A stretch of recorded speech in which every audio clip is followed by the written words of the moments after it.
सप्रेम नमस्कार मित्रों। आज मैं हिंदी साहित्य में चर्चित रोटी और संसद एक कविता लेकर सम्मुख हूँ। इस कविता के कवि का नाम है सुदामा पांडे, जिन्हें हम धूमिल नाम से भी जानते हैं। इनका जन्म बनारस के पास खेवली नामक गांव में हुआ था। इन्होंने हिंदी साहित्य में संसद से सड़क तक तथा कल सुनना मुझे आदि रचनाएं प्रदान की है। प्रस्तुत जो कविता है, इस कविता में धूमिल जी ने स्वाधीन भारत की आशा आकांक्षा, निराशा तथा ज्वलंत इतिहास एवं वर्तमान गाथा बताई है और राजनीतिक परिस्थितियों को सटीक रूप से प्रस्तुत किया है। सुदामा पांडे जी की यह कविता बहुत ही कम शब्दों में लिखित है, लेकिन इस छोटी सी कविता में एक गहरा अर्थ छिपा है, क्योंकि इसमें जो वह अपने विचार व्यक्त करता है उसमें स्वातंत्र्योत्तर भारत की सामाजिक तथा राजनीतिक व्यवस्था पर तीखा व्यंग है। स्वाधीन भारत की अंतर्दशा यह कविता स्पष्ट करती है। इस कविता में सामाजिक पूंजीवादी तथा राजनीतिक दृष्टिकोण को प्रस्तुत किया गया है, करती है ये कविता। तो इस कविता को पहले हम पढ़ लेते हैं। कविता बहुत छोटी है। कवि रोटी और संसद इस कविता में कहते हैं, एक आदमी रोटी बेलता है, एक आदमी रोटी खाता है, एक तीसरा आदमी भी है जो न रोटी बेलता है न रोटी खाता है, वह सिर्फ रोटी के साथ खेलता है। मैं पूछता हूं, यह तीसरा आदमी कौन है? मेरे देश की संसद मौन है। यह कविता है सुदामा पांडे धूमिल जी द्वारा लिखित। सुदामा पांडे जी अपने कविता के माध्यम से देश की इस अवस्था को प्रस्तुत कर रहे हैं, क्योंकि ये तीन वर्ग इस कविता में दिखाई देता है। एक आदमी रोटी बेलता है जो श्रमिक है, एक आदमी जो रोटी के साथ खेलता है, वह आदमी वहां पर मध्यम वर्गीय पूंजीपति है, और जो न रोटी के साथ खेलता है न रोटी खाता है, वह तीसरा आदमी वहां पर राजनीतिक है, पूंजीपति है, वो सिर्फ देखता रहता है। और इस तरह से इस कविता में एक व्यंग है। हमें देखना पड़ेगा यह कविता लिखी गई क्योंकि भारत के स्वतंत्रता के बाद जो राजनीतिक स्थिति हो गई, जो सामाजिक स्थिति हो गई, जो हमारे सपने थे, वह सपने कई पूर्ण होते नहीं दिखाई दे रहे हैं। वह हमारे सपने नहीं थे, तो वह सपने हमें आज़ादी देने वाले उस हर एक परवाने के थे जिसने इस देश की रक्षा के लिए, राष्ट्र की रक्षा के लिए, भूमि की रक्षा के लिए अपने प्राणों की आहुति दी। उसने सीमित दायरे में अपने आप को नहीं रखा।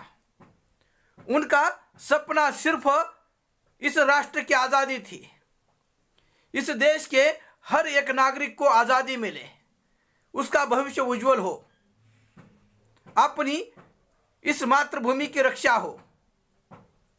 और इन्हीं कारणों के कारण देश के कई परवानों ने अपने प्राणों की आहुति दी है, जिसमें हम देखते हैं मंगल पांडे हो, सुभाष चंद्र बोस हो, सरदार वल्लभ भाई पटेल हो, भगत सिंह हो, राजगुरु हो, सुखदेव हो, लोकमान्य तिलक हो, या वहां पर हर एक वह जो इस देश की स्वतंत्रता के लिए जिसने अपने प्राणों की आहुति देकर यही सोच रखी थी, आने वाली नस्लें, आने वाली पीढ़ियां इस देश की रक्षा करेगी।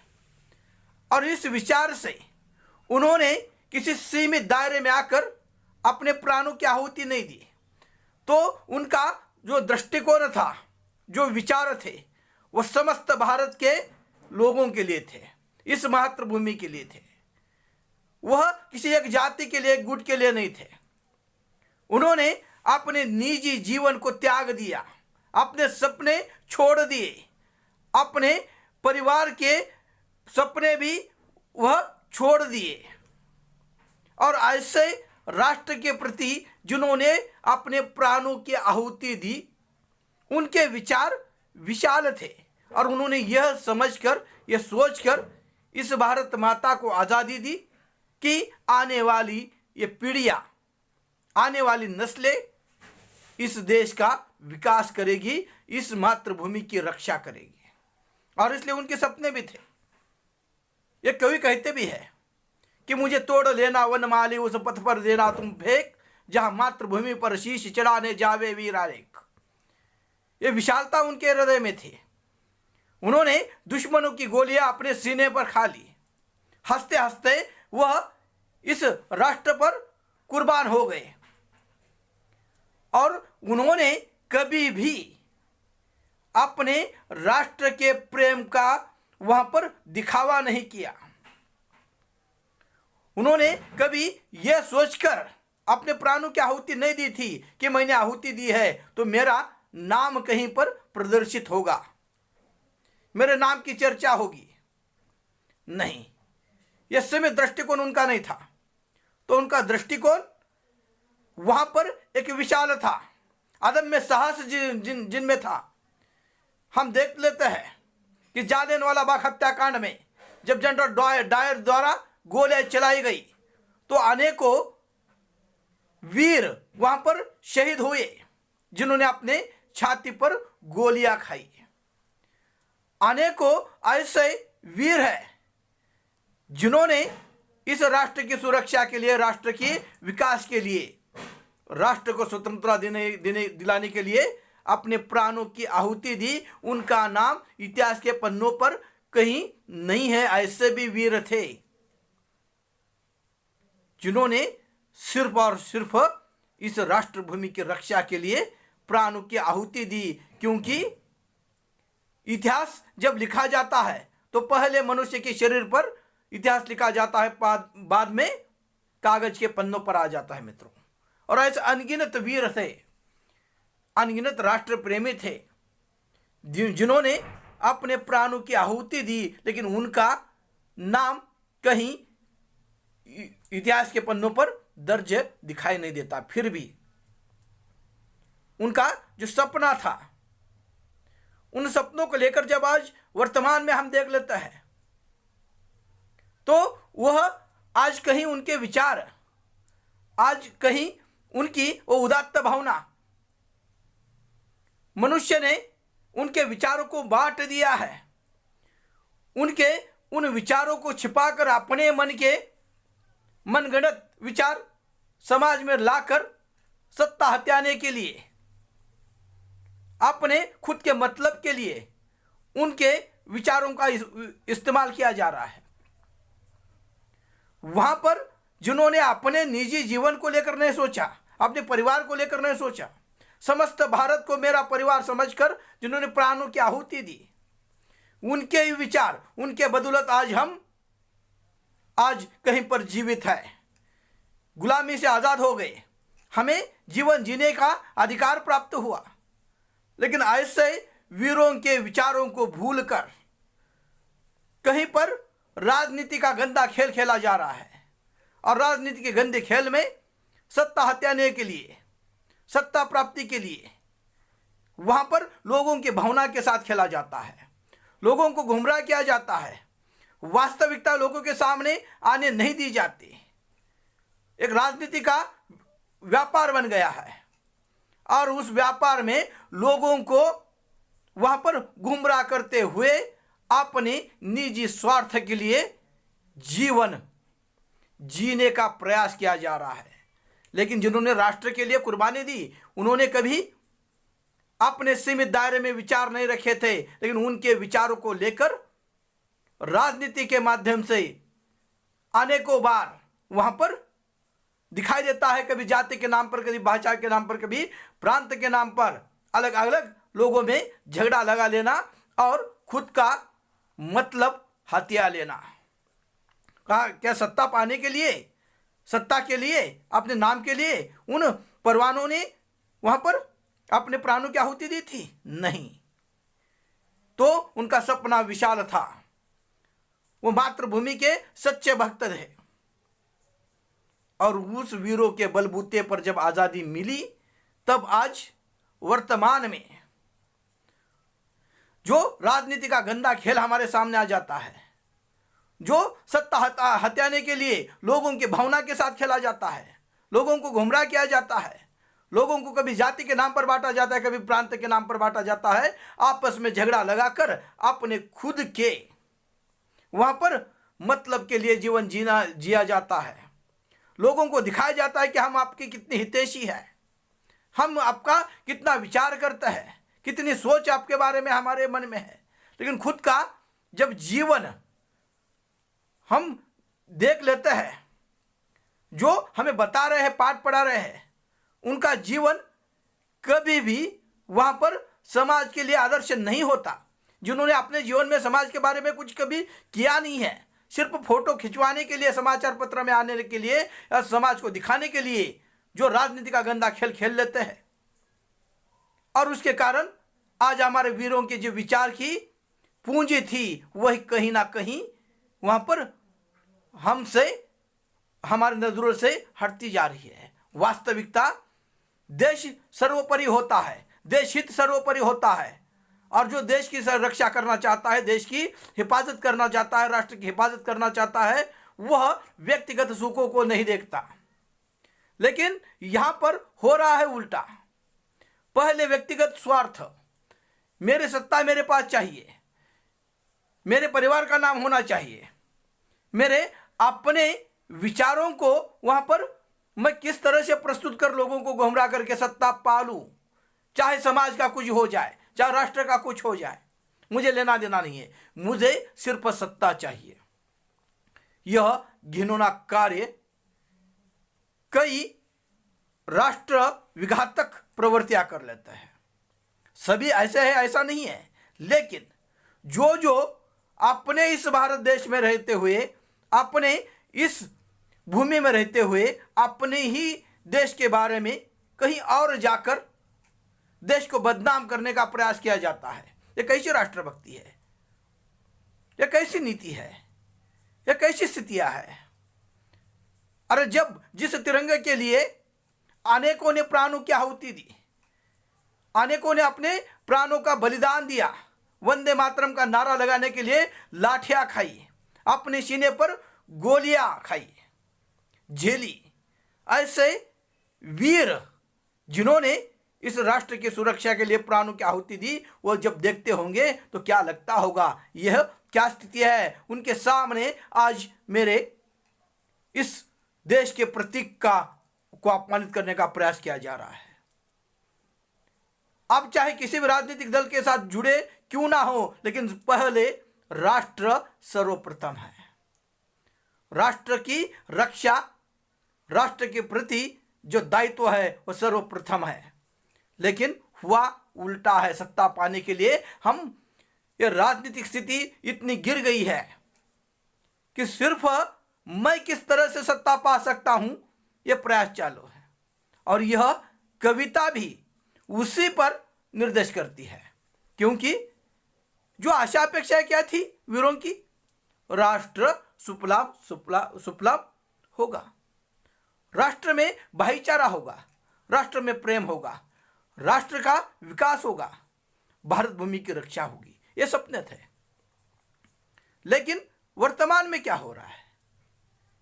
चाहे कोई भी व्यक्ति हो, वहां पर जो अपने जीवन में जिसने कोई त्याग राष्ट्र के प्रति नहीं किया, लेकिन ऐसे भी व्यक्ति वहां पर सत्ता पाने के लिए समाज को गुमराह करने का प्रयास करता है। यह स्थिति है, और यह मैं मेरे मन की बात नहीं करता, तो कवि कहता है कि इस राष्ट्र में जो स्थितियां है रोटियां और संसद कविता के माध्यम से वो व्यक्त करता है, और इसमें यही दिखाने का प्रयास किया गया है स्वाधीन भारत की आशा आकांक्षा और निराशा की ज्वलंत इतिहास इस कविता के माध्यम से बयान किया गया है। आर्थिक स्थिति, राजनीतिक स्थिति, परिस्थिति इस कविता के माध्यम से सामने आ जाती है, क्योंकि यहाँ की जो स्थितियां है उसे व्यक्त करते हुए कवि धूमिल जी कहते हैं, एक आदमी रोटी बेलता है, एक आदमी रोटी खाता है, एक तीसरा आदमी भी है जो न रोटी बेलता है न रोटी खाता है, वो सिर्फ रोटी के साथ खेलता है, वो सिर्फ रोटी के साथ खेलता है। मैं पूछता हूँ वह यह तीसरा आदमी कौन है? मेरे देश की संसद मौन है। अब सीधा कविता के अर्थ पर आ जाता हूं मैं। कविता का जब हम अर्थ देख लेते हैं तो इसका विभाजन 3 पद्धति से किया गया है। एक आदमी रोटी बेलता है जो श्रमिक है, जो मेहनत करता है, रात दिन जी तोड़ मेहनत करता है, किसान है, मजदूर है। वह अपने खेतों में श्रम करते हुए, वहां पर मेहनत करते हुए अपना जीवन जीना चाहता है। हर पल मेहनत करता है, हर पल वहां पर मेहनत करते हुए मजदूरी के साथ वो जीवन यापन करता है, अपनी रोजी रोटी के लिए वो प्रयास कर रहा है। और आज किसानों की अवस्था हमारे सामने है, क्या स्थितियां हैं। वह धूप हो, बारिश हो, छाव हो, किसी भी वहां पर स्थिति में वह जाकर किसान मेहनत करता है, मजदूरी करता है, अपने परिवार के सामने जो रोटी, कपड़ा और मकान, यह जो जरूरतें मनुष्य के जीवन के लिए होती है, आवश्यक है, उसके लिए वह प्रयास करता है। और ऐसा एक वर्ग है जो एक आदमी रोटी बेलता है, जो मेहनत करता है, मजदूरी करता है, हर स्थिति का सामना कर लेता है और बड़े ईमानदारी से अपने पसीने के साथ, अपनी मेहनत के साथ, सच्चाई के साथ रोटी कमाने का प्रयास करता है। लेकिन एक दूसरा वर्ग भी ऐसा है। कोई भी कहता है एक आदमी रोटी बेलता है, एक आदमी रोटी खाता है, लेकिन दूसरा ऐसा वर्ग है जो इस श्रमिक वर्ग के ऊपर, उनके मेहनत पर जीवन जीता है। एक आदमी रोटी खाता है, एक तीसरा आदमी भी है जो मेहनत नहीं करता, लेकिन इस श्रमिकों के जीवन पर जीवन जीता है, उनका शोषण करता है, उनके मेहनत के बलबूते पर जीवन जीता है। वह पूंजीपति वर्ग है। वह पूंजीपति वर्ग है जो श्रमिकों के उस श्रम पर जीवन जीता है, उनका शोषण कर लेता है, उनका अधिकार छीन लेता है, उसे गुमराह कर लेता है, उनके मेहनत का अधिकार उन्हें नहीं देता। उन्होंने जो मेहनत की है उसका अधिकार उन्हें नहीं दिया जाता। और ऐसा एक दूसरा वर्ग है, एक आदमी रोटी खाता है, एक तीसरा आदमी भी है जो न रोटी बेलता है न रोटी खाता है, जो सिर्फ रोटी के साथ खेलता है। उसे इस श्रमिक वर्ग का कुछ लेना देना नहीं है, उसे सिर्फ उस श्रमिकों का शोषण करना है, उन्हें गुमराह करना है, उनके श्रम पर खुद जीवन जीना है। जैसे खटमल होता है, खटमल मनुष्य के शरीर पर बैठ जाता है और उसका खून चूसने लगता है, उस तरह की स्थितियां कई एक वर्ग की हो जाती है जो श्रमिकों के उस मेहनत पर जीवन जीते हैं, उनका शोषण करते हैं, उन्हें सही न्याय नहीं देना चाहते। और ऐसी स्थिति दूसरे वर्ग की है। यह पहला वर्ग है जो एक मेहनत करने वाला, दूसरा वर्ग है उस मेहनत करने वाले लोगों का शोषण करने वाला, और तीसरा वर्ग है जिसे पता है कि वह रोटी के साथ खेल रहा है, वो देखता है, समझता है, लेकिन अपने राजनीतिक स्वार्थ के कारण वह चुप बैठता है, मौन बैठ जाता है, उसे सब पता है। तो इसीलिए कवि कहता है कि एक तीसरा आदमी भी है जो रोटी ना बेलता है ना खाता है, वो तो रोटी के साथ खेलता है। और कवि प्रश्न करता है, प्रश्न सामने रखता है, वो तीसरा आदमी कौन है? मेरे देश की संसद मौन है, यानी वो तीसरा आदमी जो रोटी के साथ खेलते हुए देख लेता है, लेकिन वहां पर मौन धारण करते हुए संसद में जाकर बैठता है, वो राजनीतिक नेता है। और इस तरह से कवि हमारे सामने देश की उन स्थितियों पर प्रहार करता है, राजनीति पर प्रहार करता है जो हमारे स्वतंत्रता के पश्चात जो अपेक्षाएं थी, जो राजनीतिक स्थितियां हैं, उसको उस पर प्रहार करते हुए कवि ने वहां पर एक व्यंग किया है। और उस व्यंग के माध्यम से कवि उन तीन वर्गों की स्थिति हमारे सामने रखते हैं। एक मेहनत करता है, दूसरा वह रोटी के साथ खेलता है, तीसरा है वो रोटी के साथ ना रोटी खाता है ना वह रोटी बेलता है, वह तो चुप मौन होकर वह देख लेता हो। तीसरा आदमी कौन है? तो देश की संसद मौन है, यानी उस देश का प्रतिनिधित्व करने वाला वो वर्ग है, जो वर्ग सिर्फ सत्ता पाने के लिए समाज को गुमराह करता है। सच को सच कहने की हिम्मत नहीं होती, क्योंकि उन्हें सिर्फ सत्ता चाहिए, और ये सत्ता पाने के लिए समाज को गुमराह करना, समाज को गलत रास्ते पर ले जाना, और अपना जो गंदा खेल है सत्ता पाने के लिए वह समाज के लिए सामने रखना, ये स्थितियां तत्कालीन स्थिति में भी थी। और तब सुदामा पांडे धूमिल जी ने ये लिखी गई कवि कि उनके द्वारा लिखी गई ये कविता है। वर्तमान में भी कहीं ना कहीं समाज के सामने एक प्रश्न खड़ा कर देती है कि ये क्या हमें आज़ादी इसीलिए मिली थी? क्या हम आज़ाद इसीलिए हुए थे? हम जब वो गीत सुनते हैं, अगर जरा याद करो वो कुर्बानी जो शहीद हुए हैं उनकी, जरा याद करो कुर्बानी, वो सिर्फ कुछ लफ्ज बनकर रह जाते हैं। वर्तमान में जिस देश को आवश्यकता है, जिस राष्ट्र को आवश्यकता है राष्ट्र प्रेमियों की वीरता की, वहां पर राजनीति का गंदा खेल खेला जाता है। और ऐसी स्थितियां कहीं ना कहीं तत्कालीन स्थिति में भी थी, और उसी को लेकर कवि ने हमारे सामने एक कविता प्रस्तुत की है, जिस पर प्रकाश डालने का थोड़ा सा मैंने प्रयास किया है। हो सकती है उसमें हो सकता है कुछ कमियां हो, लेकिन इस कविता के माध्यम से जो आज मैंने एक प्रयास किया है आपके सामने रखने का, यहाँ पर मैं रुक जाता हूँ। वंदे मातरम।